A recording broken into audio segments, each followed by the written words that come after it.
Audio Jungle.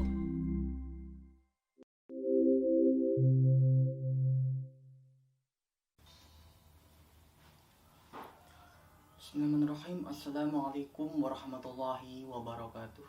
Waalaikumsalam warahmatullahi wabarakatuh. Alhamdulillah, hamdan wa syukranillah, salatu wassalamu ala rasulillah, amma ba'du. Selamat pagi anak-anak. Selamat pagi Pak. Bagaimana kabarnya hari ini? Alhamdulillah, luar biasa, Allahu Akbar.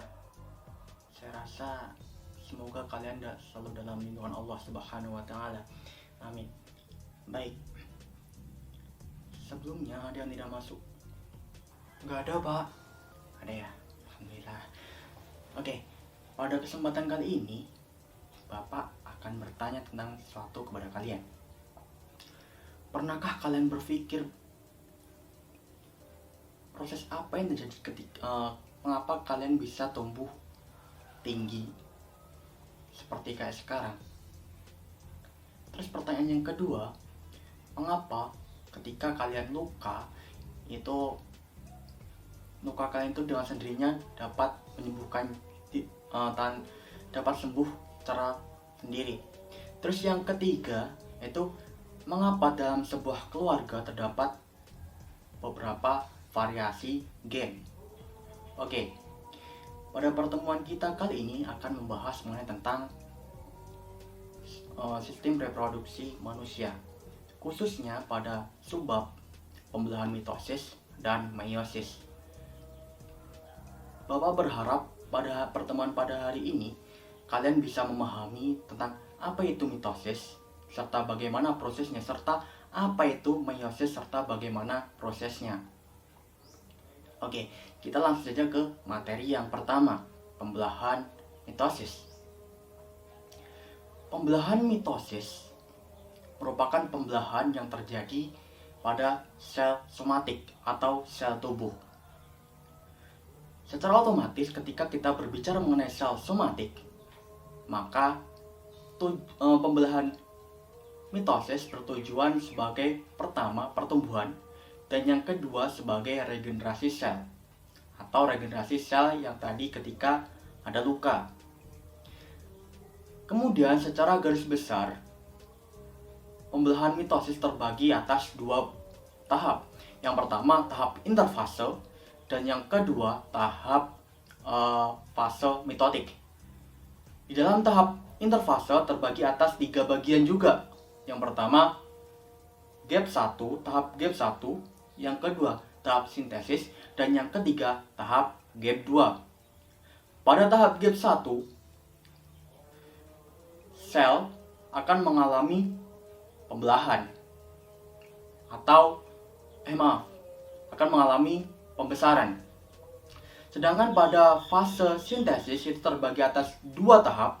Yang pertama yaitu replikasi DNA dan yang kedua itu sintesis protein. Pada replikasi DNA, kromosom hasil replikasi merupakan kromosom yang memiliki 2 kromatid yang dihubungkan dengan 1 sentromer.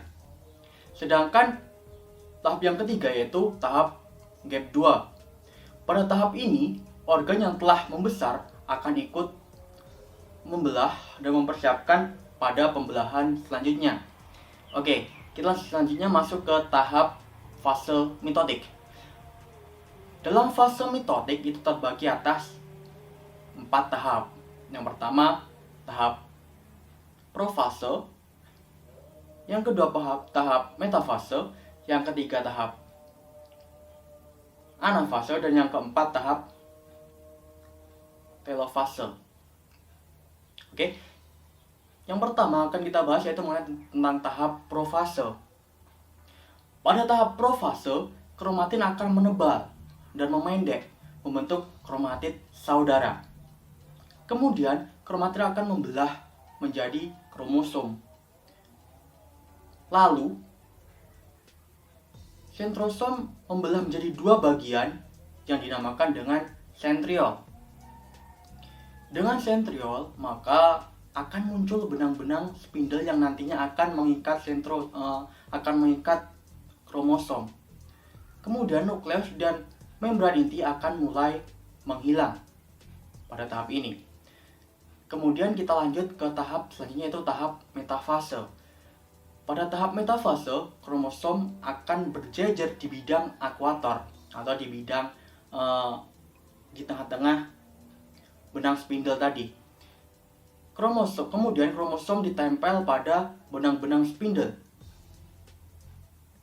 Lalu dalam kromosom itu ada di bagian kayak sentromer itu terdapat bagian dinamakan kinetokor yang berfungsi sebagai pelekat terhadap benang-benang spindle. Selanjutnya yaitu tahap anafase. Pada tahap ini kromosom akan ditarik oleh benang-benang spindle ke arah kutub yang berlawanan. Lalu kromosom yang telah ditarik akan menjadi kromatid kembali, seperti pada tahap profase tadi. Tahap selanjutnya yaitu tahap telofase. Pada tahap ini terjadi tahap sitokinesis, di mana pada tahap ini pembelahan sitoplasma terjadi pembelahan sitoplasma, yaitu pembelahan sel induk menjadi dua bagian sel. Kemudian kromatid akan berubah lagi menjadi benang-benang kromatin. Lalu nukleus dan membran intinya muncul kembali pada tahap ini, yang tadinya pada tahap profase menghilang. Maka dalam tahap telofase ini membran inti dan nukleus muncul kembali. Kemudian itu sentrosom yang tadinya berubah menjadi sentriol akan kembali berubah lagi menjadi sentrosom seperti awal mula. Kemudian hasil dari mitosis ini menghasilkan dua anakan yang bersifat identik dengan induknya atau dengan ibunya. Kenapa identik dengan ibunya? Karena dari kedua anakan ini sama-sama bersifat diploid atau 2N, kalau dalam bahasa biologi itu 2N. Sehingga ketika dihitung kromosomnya itu menjadi 46 kromosom seperti manusia pada umumnya. Jadi gitu anak-anak. Mungkin ada yang ditanyakan? Mau tanya. Oh iya, silakan bertanya. Kenapa tadi kromosom bisa menempel pada benang-benang spindle, Pak? Tanya saya terima. Jadi gini. Kenapa itu kromosom bisa menempel pada benang-benang spindle? Karena pada kromosom itu terdapat bagian tengah itu yang mana sentromer. Nah, di dalam sentromer itu terdapat kinetokor. Nah, fungsi dari kinetokor itu untuk menempelkan kromosom pada benang-benang spindle itu ya. Bisa dipahami? Baik. Selanjutnya kita memasuki pembahasan selanjutnya, yaitu tentang pembelahan meiosis. Pembelahan meiosis adalah sebuah pembelahan yang bertujuan untuk menghasilkan gamet, baik gamet betina maupun gamet jantan yang diperlukan dalam sebuah reproduksi. Pernahkah kalian ingin mengetahui bahwa mengapa dalam sebuah keluarga terdapat beberapa variasi yang berbeda? Maka dalam hal ini kita akan belajar tentang pembelahan meiosis yang akan menjawab pertanyaan tersebut. Pada pembelahan meiosis bertujuan untuk menghasilkan gamet, baik gamet betina maupun gamet jantan yang diperlukan dalam reproduksi. Pembelahan meiosis berlangsung pada organ yang berfungsi menghasilkan gamet. Contohnya yang terjadi pada organ tubulus seminiferus. Pembelahan meiosis berbeda dengan pembelahan mitosis. pada pembelahan meiosis terjadi dua tahapan. Tahapan yang pertama itu meiosis 1 dan tahapan yang kedua meiosis 2. Sedangkan pada mitosis hanya terjadi satu kali tahapan pembelahan sel. Sehingga pada tahap mitosis menghasilkan dua sel anakan yang bersifat diploid. Kemudian pada pembelahan sel meiosis menghasilkan 4 sel anakan yang bersifat haploid. Perlu diketahui bahwa sebelum memasuki pembelahan sel meiosis, setiap sel akan mengalami tahap yang bernama tahap interfase. Pada tahap interfase terdapat tahap yang dinamakan sebagai tahap sintesis. Pada tahap ini terjadi replikasi DNA dan sintesis protein. Pada tahap ini menghasilkan kromosom. Hasil replikasi merupakan kromosom yang memiliki 2 kromatid yang dihubungkan dengan 1 sentromer.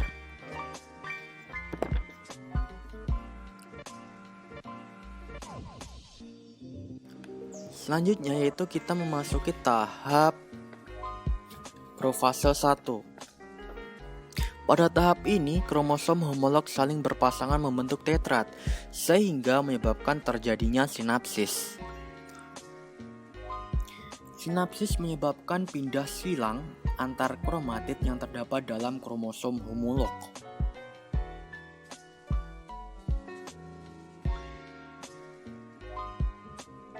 Kemudian sepasang sentriol memisah menuju kutub yang berlawanan sambil memancarkan benang-benang spindle.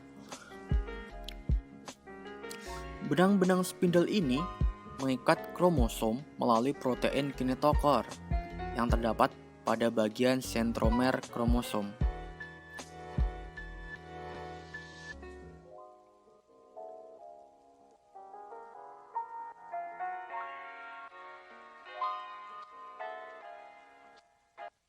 Benang-benang spindle mengikat kromosom pada masing-masing kromosom homolog, sedangkan pada mitosis, benang-benang spindle mengikat kromosom pada kromatid.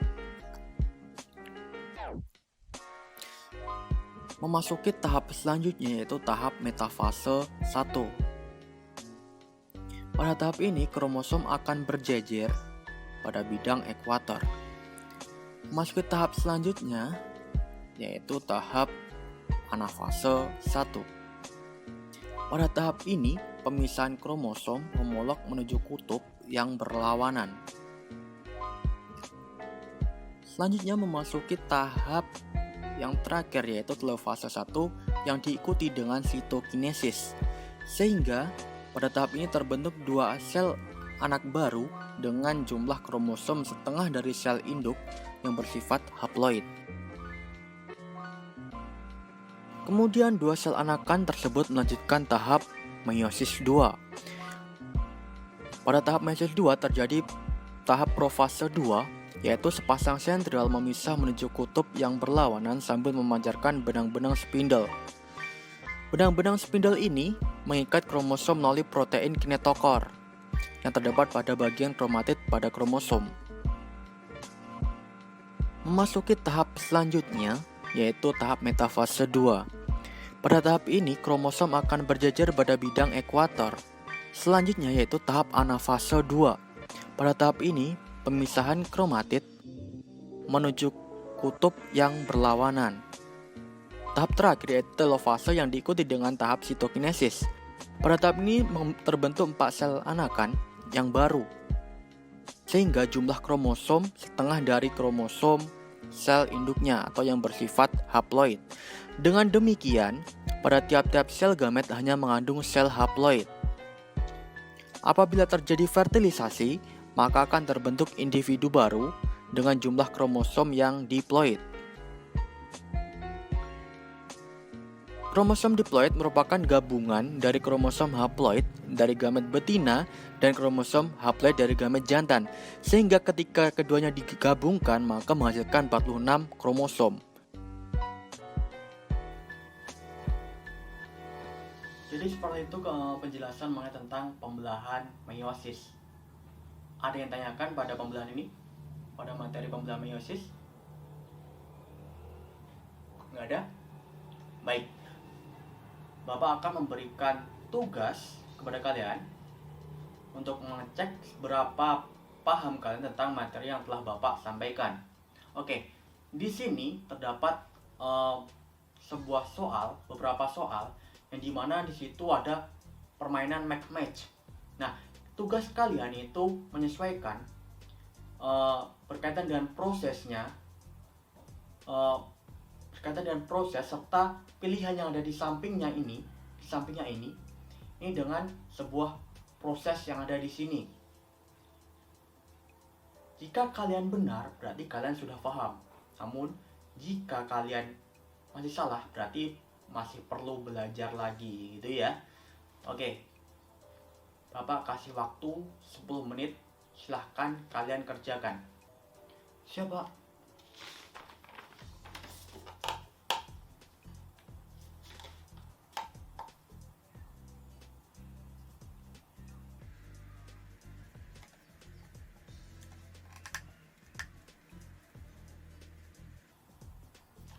Sudah Pak, sudah selesai. Mana coba jawabannya? Ini.